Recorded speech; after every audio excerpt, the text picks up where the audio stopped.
back to Season 3, Episode 3 of YNCN's podcast, Beyond the Beak. My name's Grace. I'm Anmol, and today's guest with us here is Steve. Hi, thanks for having me. Of course, Steve. So why don't we kick it off today, and you can tell us a bit more about yourself to the audience. Sure. So I am part of the teaching faculty in computer science. I've been here for about almost 21 years now. Within computer science, the things that I teach are, we have a first year big data and privacy course that I do, second year computer hardware course, third year AI course, and a fourth year video game design course. In addition to that, I also take part in a bunch of research, usually related to video games and AI. Sounds like you got a lot of work to do, but I hear you're on sabbatical right now. How's that been? It is nice. Sabbatical is a great opportunity for people who have projects that they don't have time to work on usually during the year. It basically means that I don't have to do most of my teaching duties for 6 months, and I can work on all those side projects and kind of get some good research done. Wow. That's working awesome. on side projects after such a long time working? Yeah, what happens is after you've been here for a while, and all these interesting projects tend to come up, and so, I just end up getting involved in, these initiatives, these collaborations with different parts of the campus.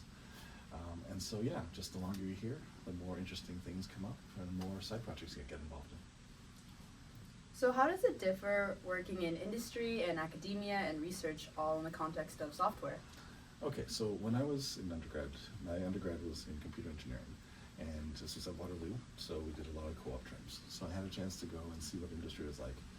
And while it was good and the pay was nice, the idea was that, it was very much, working on some larger project, with with some, like a monetary gain involved, right? Like you were trying to sell something, you were trying to make some product, you're trying to get things into people's homes. Academia, I guess once I finished my undergrad degree and I realized there was more stuff that I wanted to learn because, I had learned a bunch of stuff in engineering, but I felt like there was stuff about things like AI that I wanted to know more about. Mm. So I decided to sign up for my master's degree and stick around and did some machine learning stuff. And I guess the longer I went into that, the more I realized I liked the idea of pursuing a field where you could just explore it on your own, where it wasn't that you were trying to do something for some company or that you were trying to sell some product, but that you were trying to create something new, work in research and try to push the state of the art forward in whatever field you're in. And in software, it was an interesting time because I finished my undergrad degree in '99. Mm-hmm. And this was about when all of the dot-coms were starting, Google had just started the year before. Yes. There was a ton of stuff going on, and getting into AI at that point wasn't really a big thing. No one was really doing AI. And so the longer I went into software, the more I started to see the field expand, with me at the forefront of it. So I felt like I was just riding this huge wave that just kept on getting bigger and bigger. And now we're basically in a situation where the computer science students are so highly sought after, we can't graduate them fast enough. AI has become this huge field. And video games, right? Everything that I've been doing is now such a huge thing in the world that it's hard to imagine what I would have been like if I'd gone into industry. True. By the way, you mentioned the 1999 thing. Mm. It's interesting you mentioned that. Is that the time when people were like, what's going to happen to all the computers? We're going to go, to 2000 and whatnot? Oh, yeah, I was working on Y2K stuff. Oh, you were? Yep, my last work term was actually just at University in Dundas, working for a Y2K remediation company. Okay. Where, they were basically creating software that would automatically go into some database code Mm-hmm. and try to find anything that looked like a date and anything that was connected to those things and connected to those things, and just trying to make sure that, they could analyze and fix all these problems. Oh, that's fair. Yeah. No, because I'm working at a consulting company, and my manager was telling me once that how he got into the industry was because there's so much a hype for consulting companies going in, Mm-hmm. trying to fix that kind of thing for people. Yep. Yeah, it was an interesting time. It was, and now obviously game design has been a big part of what you've been doing. Mm-hmm. And there's a while between your master's and PhD as well that we saw, and Mm-hmm. obviously decided to pursue kind of more focused game design. Mm-hmm. How did you kind of get into that? Well, okay, so the gap between the master's and PhD was because when I was doing my master's, I was learning everything about AI. But when you're doing a master's degree, you're meant to go into some depth on at least one topic, and I wasn't like that. I was kind of a generalist. I wanted to learn a little bit about everything, but having to write a thesis was painful. But when I was doing this, I was also a TA, because while you're a grad student, typically you'll get teaching assistant positions. And that I was really good at. I enjoyed it so much until I ran out. And then, because I ran out of TA shifts, I asked them if I could teach a course. And they said, sure, okay. I didn't expect them to say yes. But they put me in front of a first-year data structures and algorithms class. And it went so well that I thought, okay, once I graduate, I found out that this is actually a job you can do. There's two kinds of faculty, right? Like research faculty and teaching faculty. So I found out that being a teaching faculty was actually a thing. And at the time, computers were blowing up. And so there was a lot of hiring, and so I came here. But then, 14 years later, I've been doing all this side research, and I kind of thought, you know what, I've always wanted to sort of 3-star the level and get that last degree. So, but the video game thing had popped up since then, because a few years after I started here, there was a student who said that the whole reason why he went to computer science was because he wanted to make games, right? Computer science at the time was doing very badly. Like enrollment was really tanking. Everyone was worried about outsourcing. And it was the lowest that we've had. Entrance again to computer science was somewhere in the 70s. It was weird. Wow. Well, I know, right? Compared to now, where even if you have a 95, you can't guarantee you to get in. Sure. But the reason why he decided to go into computer science, against all of the urging of his family, was because he loved video games so much and he wanted to make games. But there was no course on making games. So I made one. Basically just said, that's a good point. I was told by my promotion committee that I should get more involved in curriculum design, so I thought, okay, I'll make a video game course. And that turned out to be so popular that it just grew. Like it doubled in size, it got all this attention, and all these people who wanted to make video games, like for research purposes, were coming to me. So suddenly I became the video game guy. Just because this one student asked me to make a course, and I foolishly said yes. But now that's been my thing. Now I'm the video game guy, and now I've been getting involved with all these projects with the psychology department, with, the hospital network, with some industries, just everything to connecting video games to some kind of research. That's such a cool title, the video game guy. I think these days, some big crazy game comes out every year and everyone's flocking to go buy this new game and try it out. I mean, I should qualify that, because at U of T there's a bunch of video game people, but there's someone who's in English, there's someone who's in the Faculty of Information. I'm the one who works on developing them, right? Actually just making them, as opposed to people who are, their main focus is on studying them. Yeah. But yes, I'm the video game. And that's where I'm guessing the educational piece ties in as well.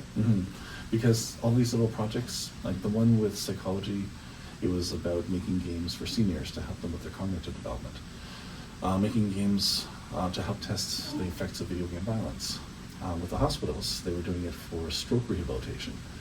Making video games for speech rehab, for motor skills, after people have strokes, because they have to recover both of those. I've been making some games with physiotherapy, where they were doing games to help train their students on how to use some of the oxidation equipment. But the one thing that seemed to be the running thread through all of these was the education aspect. That all these things were meant to teach people things, right? Teach people how to do oxygen titration, teach people about how to play these games, teach seniors how to play these games. Chemistry was trying to make these VR experiences during COVID, to try to create a virtual lab. But it's been all about trying to teach people things, making games that show people something, And so what I realized is that, I was doing a lot of games for education, trying to teach people various skills, teach people how to program through games, teach people math through games. That I realized, this was kind of the one major theme developing in all the work I was doing.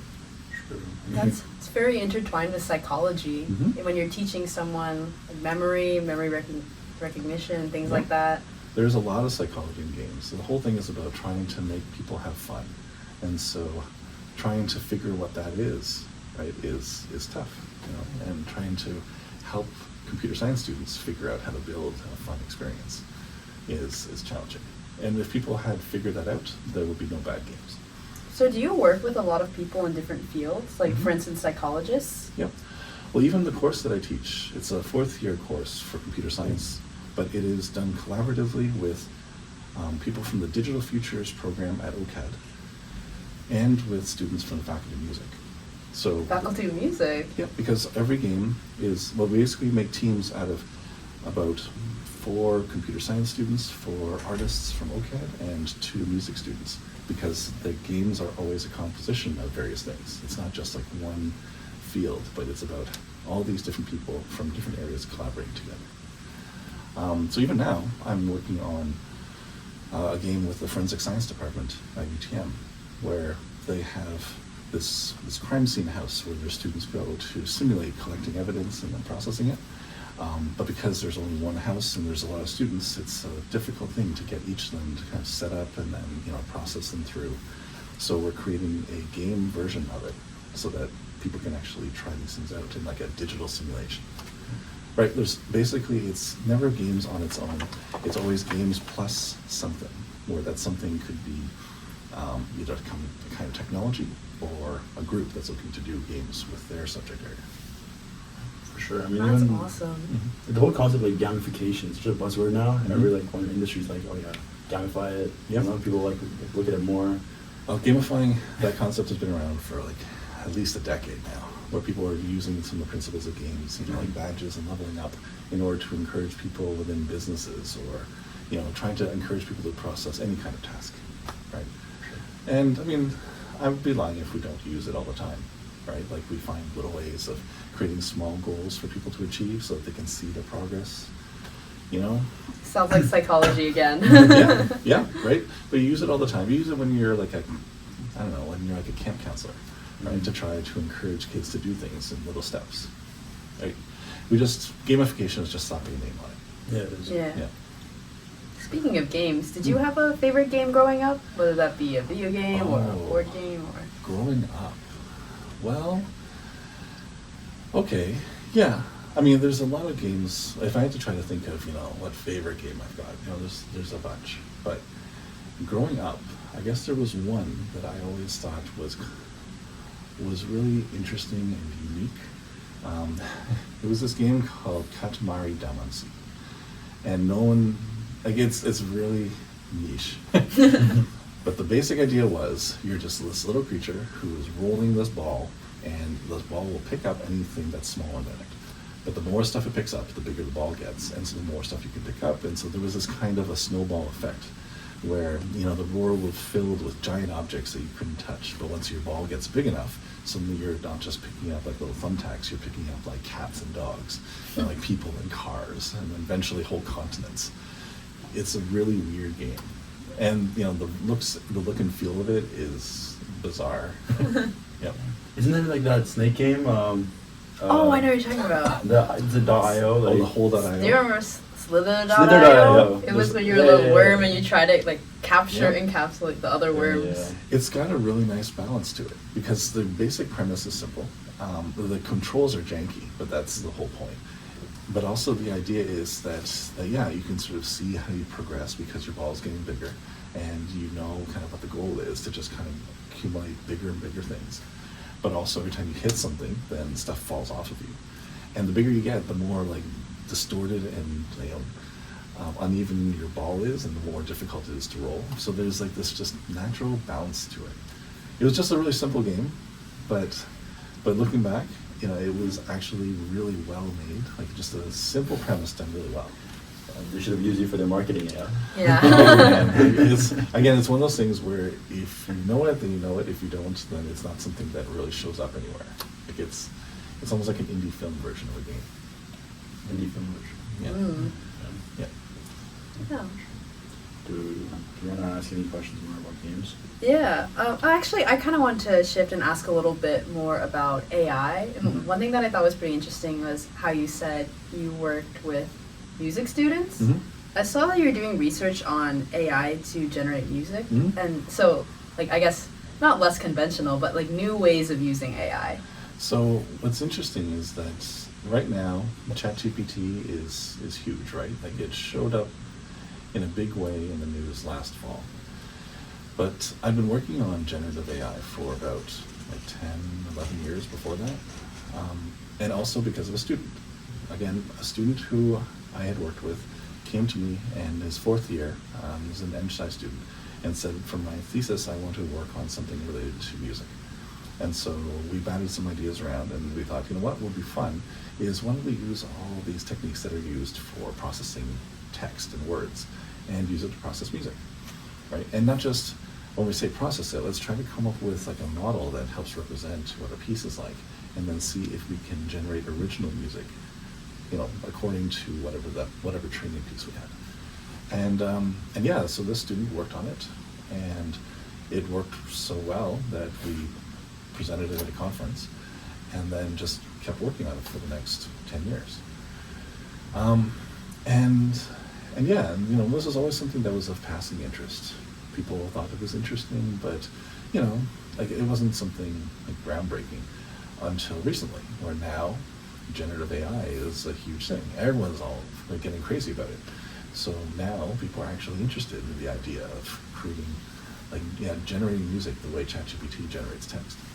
Yeah, no, I think it's really interesting when people use AI for art. Mm-hmm. Because these days you see a lot of, not just music, but Yep. create a painting, Yep. create something else. Oh yeah, like Midjourney and DALL-E and Stable yeah. Diffusion and all that stuff. Yeah, I mean the generative AI that's used for each of them is slightly different, right? I mean, I guess with the AI art, I guess the closest way I describe it in layman's terms is just the idea. It's almost like seeing Christ in a piece of toast. You know, that you're basically telling it that there's going to be something in here, and it looks at this like random jumble of pixels and then tries to see things and says, yeah, I can see some stuff, and reinforces what it sees. And then, you know, as it goes back, it just, these things start to coalesce until it actually has a picture of whatever you asked it for. But with music and text, I mean, both of those are treated as like sequential data, where it's almost like you're using the things you've seen so far in order to predict what the next word or the next note is going to be. Yeah, and thinking about music, with music theory, I guess all of those are really just algorithms, Mhm. different chord progressions and things like that. Humans always try to put like labels and structures on things that are more abstractly understood in your brain. And so what these large language models try to do, and you know what like neural networks and transformers in particular are trying to do, is trying to figure out, okay, well, what are the connections? But whereas humans will try to codify it because they kind of see patterns, and so they make things like, you know, major thirds and, you know, perfect fits. Like the AI will actually just find these things and just figure out what they are. They don't know what they're seeing, but they know what patterns they've seen in the past, and then they use that in order to try to make new ones. Yeah, and using these different patterns, they can create all different kinds of genres of music. Yep. The tough thing was trying to combine them in some ways. That's Combining where- genres? Well, that's the thing, right? Like, what would happen if you wanted to have a piece of music that was, you know, trained off of two pieces, one that was country, one that was like jazz? What typically happens is that it ends up doing some weird things. Instead of getting something where it's like, oh, you know, it's like this funky bluegrass kind of thing, it ends up switching kind of back and forth between the two, you know, and it starts doing a little country, and then it goes to jazz, and then it goes back to country. So it does some things well, but it also has difficulty trying to figure out, like, how do you create like a genre that is a mix between two things, right? And that's still kind of tough. And thinking about that, I guess that's hard for regular people to do as well. I'm trying to wrap my head around that. Yeah, and that's the thing. When people were asking me about the music generation we did, they said, so are you trying to replace composers? And we said no, because we can't, right? Just like ChatGPT is not going to replace, or not going to be like the next Shakespeare, right? It's largely derivative of what it's seen before. but it can still do better than, say, like 95% of the human population, right? You know, our programs are never going to become Bach, Yeah. right? But neither am I. Neither is anyone in this room, probably. But, you know, it'll still do better than most people and be able to create some stuff that I wouldn't be able to create even if I had taken another 5 years of study. I think it would be a really useful tool. Mm. As you're saying, it might not make the next Mozart, but it could help the next Mozart come up with ideas. That's kind of one of the applications we were using for it, was for people who are using like composition software, that, you know, this could help suggest things like, you know, a bridge between two sections. If you got stuck, you know, it could suggest possible ways that your piece could go based on the notes it's seen so far. But yeah, we weren't ever trying to replace composers. We were mostly trying to support the game industry, because at the time the Toronto game industry was mostly indie studios, like small, you know, less than 50 people. And a lot of them couldn't afford composers. So what we were trying to do was train it, like basically say, what kind of music do you want to have in your game? We'll feed it into our software and it'll generate original music in that style forever in the background of your game. That's incredible. That's actually Such pretty an sick. accessible tool. And the idea is if you wanted to have, like when you move from one section to another section and you want the music to change, just load in a different model and it'll make the transition when there's a transition to be found, and then switch from one style of music to the next. Mm. And this was all in collaboration with that one student of yours. Yep. And you're still collaborating with the student? Well, we keep in touch, Yeah. but you know, he, like after finishing a thesis, most of their students move on and they go into academia or they go into industry, but you kind of see where else their path has to go. Whereas I basically hold the keys to it, and then new students come in and they work on it. And so the music generation software, I think we've had at least like 10 students working on it over the years. So, are you and the original student both musicians yourselves? I mean, I was the kid whose parents made him take like 6 years worth of piano, you know, did the Royal Conservatory exams. Like I knew all this stuff, Yeah. but we were trying very much not to let that affect what the program discovered, because we wanted the AI to figure out the patterns on its own, as opposed to having us give it rules. Right, that was the way AI was, you know, in the 80s and 90s. It was very much rule-based systems. You know, you basically tell it what the rules are, and it kind of uses them. But we wanted it to figure things out by just finding patterns and then using those patterns to generate music according to the pattern. But I'm sure you needed that musical background to build the system to Well, be able to think musically. A little bit. We needed it to be able to listen to what it produced and find out whether it sounded okay, right? Because we could listen to it and be like, oh, that's jarring. Oh, that note's not right. You know, like that one's out of key, right? So we could recognize what was wrong or diagnose it. But we actually, in making this music generation software, we discovered stuff about music that we didn't know. So, for instance, things like the bars in. So if you see a sheet of music, there's like bars every so often, right? Mhm. And we thought those are mostly just, you know, to help visualize it, or, you know, to be able to kind of chunk this into pieces so that we can actually see it. But it turns out they're actually meaningful.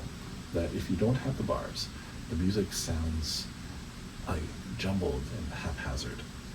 That the bars actually provide sort of like a regular sort of like start and stop throughout the piece that you can't ignore, because then the structure of the music falls apart. Interesting. So the one thing we found is that we actually had to say, yes, generate original music, but put a bar here, bar here, bar here, and every note had to be generated based on whether it was like at the beginning of the bar or at the end of the bar. But the bars were meaningful and needed to be there. So it was more like a pulse, like Yep. a pulse through the music. It was If you a- don't have the bars there, Mm-hmm. then it just becomes jumbled. Yeah, and if you listen to stuff, you always know that it's like 4/4 time, right? You know there's a certain rhythm, like a certain like cadence where things like go up and down, up and down. And yeah, so we learned about that. We learned that the bars aren't just there for notation purposes. They're actually meaningful to the music. Have they always been there? Like, I'm not a musician myself. Yeah. No, yeah, they've always Yeah, been They've there. always been there? Yep. They're every like day. a structural piece. Every Like, piece, It helps yeah. you. It helps you understand the notes. So like something like 4/4 time. Mhm. Each measure has 4 beats. and it's easier to visualize that with bars. There's always like almost a pattern, like when you're playing a piece of music, you can sense there's like a rhythm to it. Okay. You know, and so the notation at the beginning, like 4/4, indicates maybe how many notes would be in each of these little passages or each of these little segments. And again, we just thought it was notation, right? Because that's kind of what we saw. We saw bars in the notes. We didn't think anything of it, but we found out the bars actually need to be there. They're a note on themselves. That's so awesome. Mhm. You teach AI to learn, but you learn from AI. And that's the thing. Like AI is supposed to imitate humans and their cognitive processes, but in doing so, it helps to reflect us in some way. Once we did a neural network to help do some plagiarism detection for code. And so, if you wanted to be able to see the things, if two pieces of code were similar, then we trained a neural network to look at all the different features and figure out which features could help indicate that two people had copied off each other. And then, so that helped really show that things like comments, like when you comment your code, those are a good indicator that two people copied off each other, right? And the neural network figured it out because it put higher weight on those features versus others. And those are not UFT, right? Mm-hmm.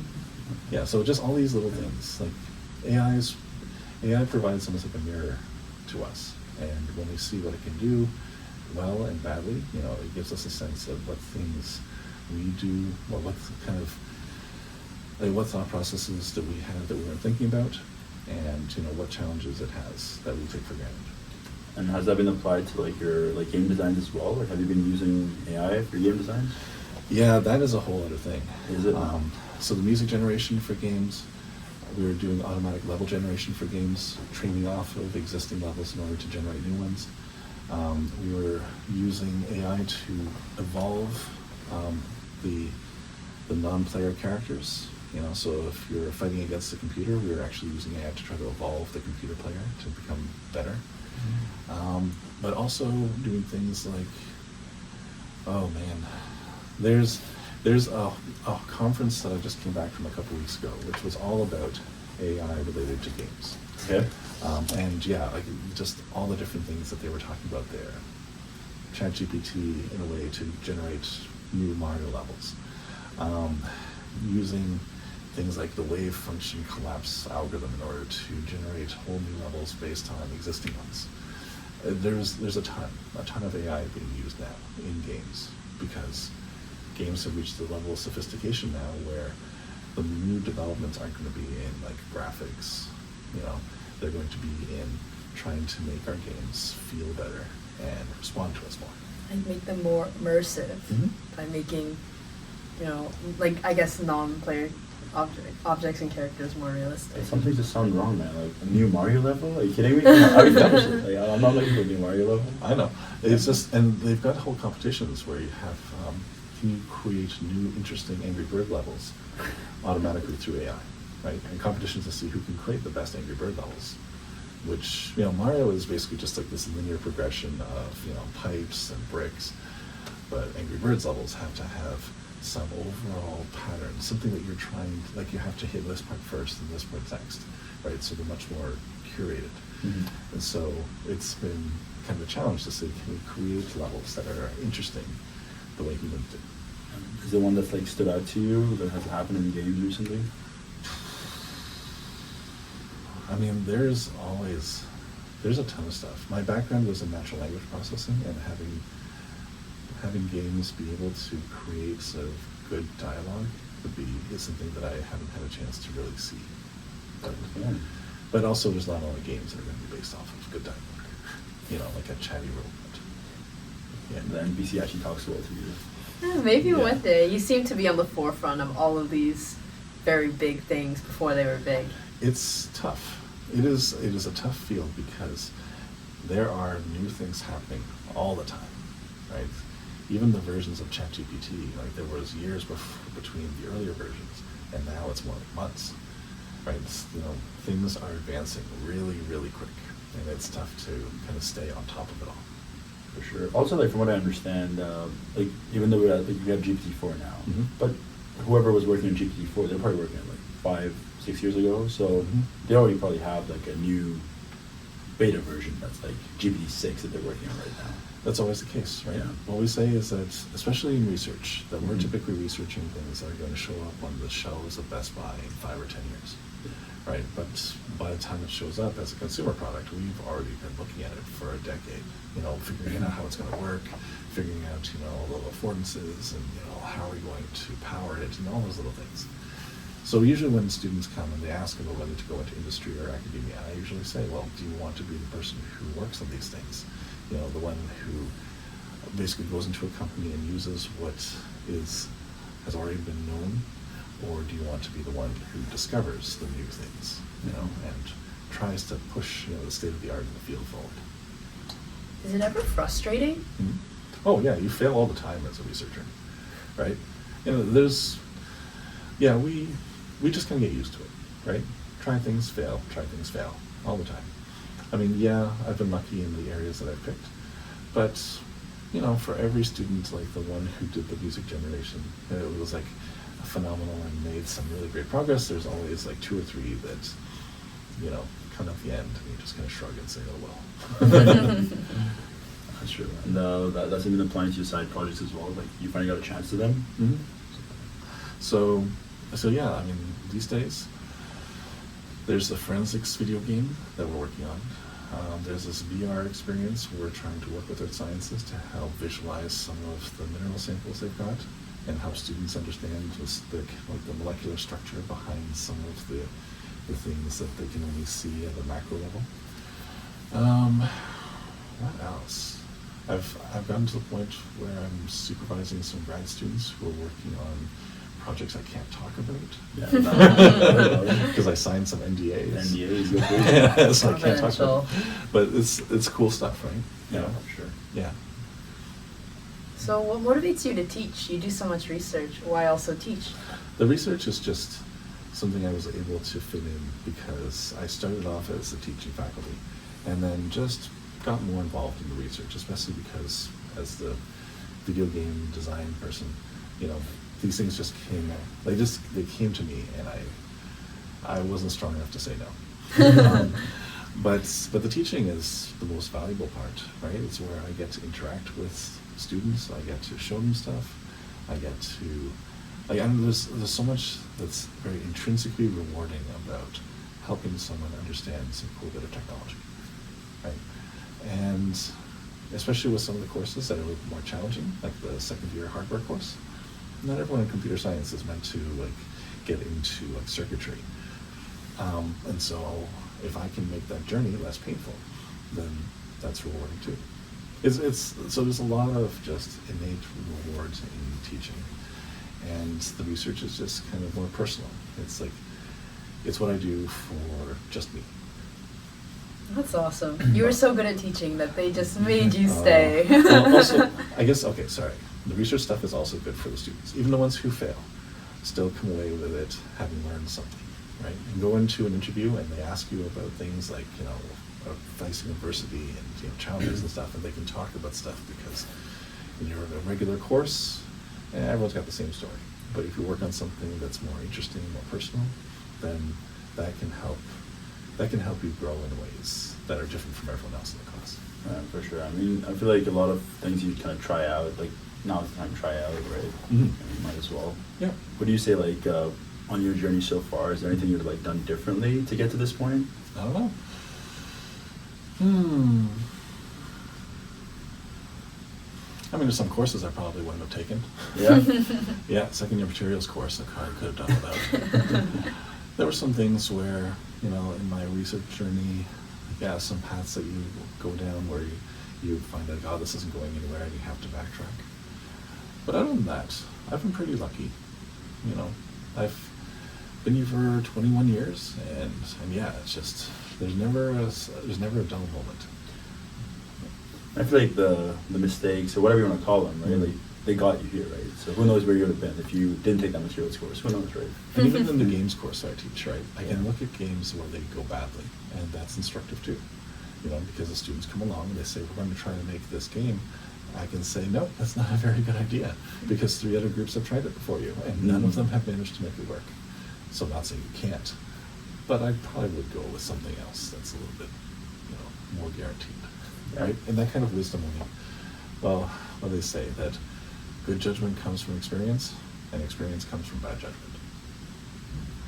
Yeah. Yep. No, as a student, I think there's a lot of ups and downs. Sometimes you do well in a course and you're so happy, and then Mhm. sometimes you do really poorly on a midterm or something.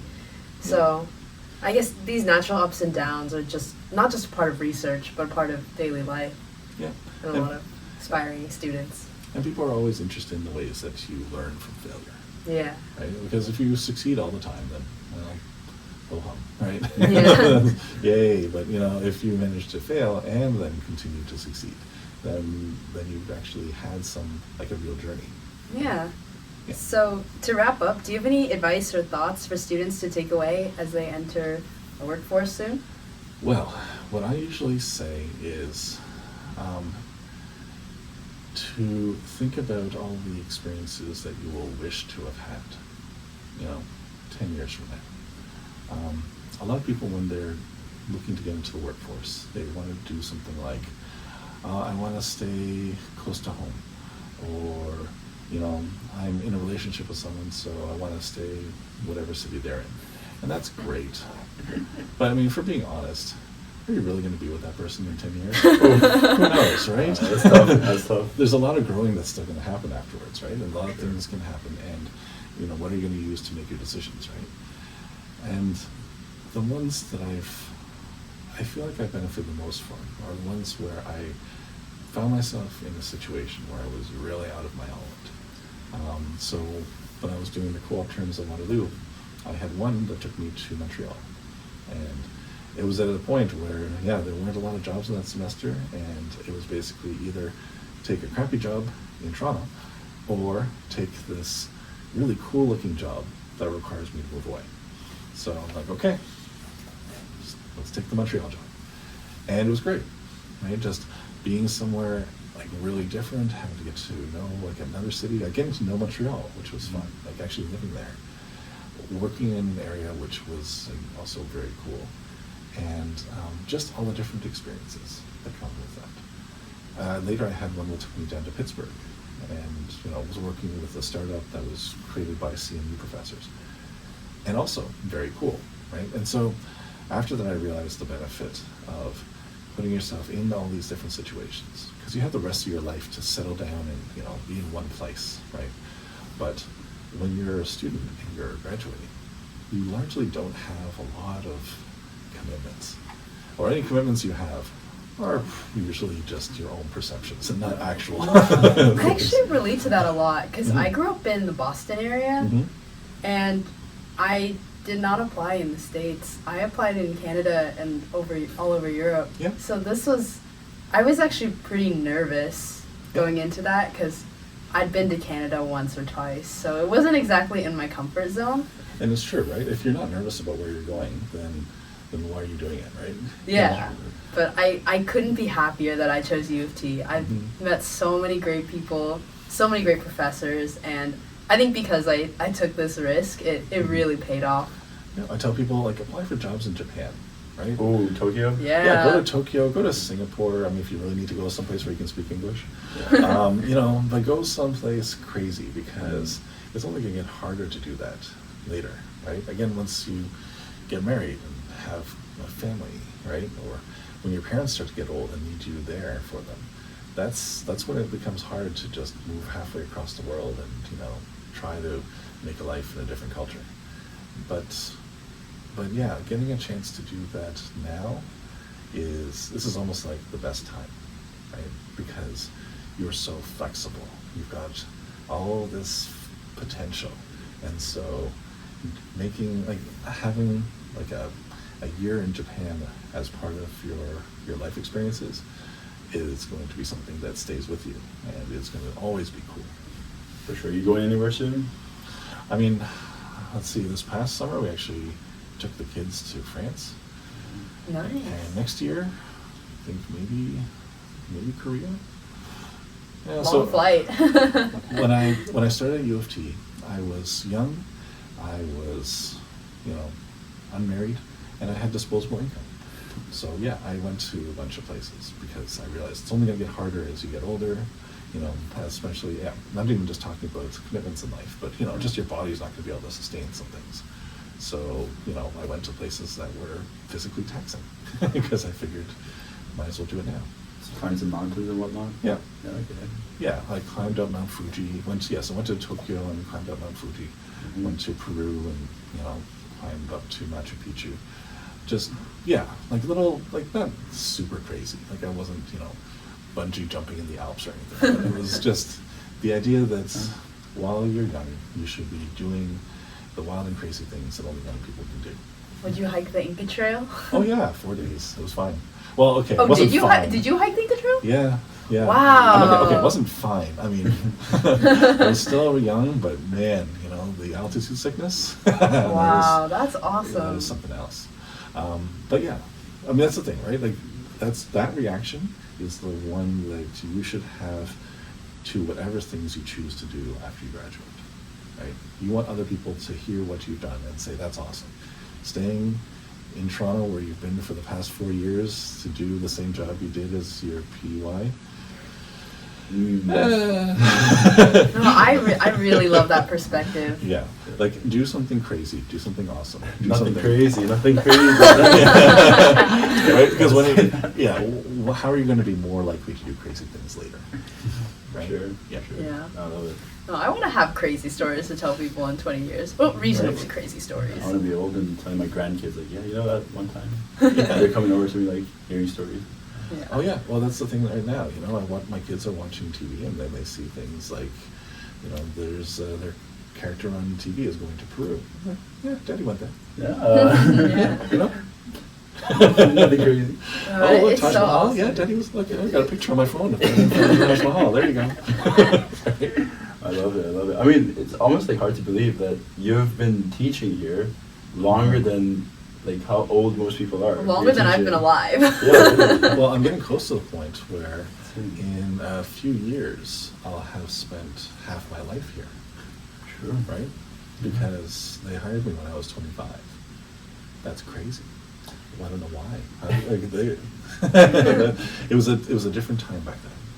But yeah, so soon I'll have been here for half my life, and that is nuts.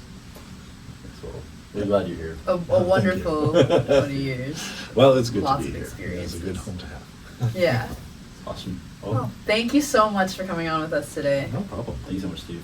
Yeah, you gave us such great insight, and we really appreciate it. I'm glad. Let me know if I can help with anything else in the future. Well, Yeah, of course.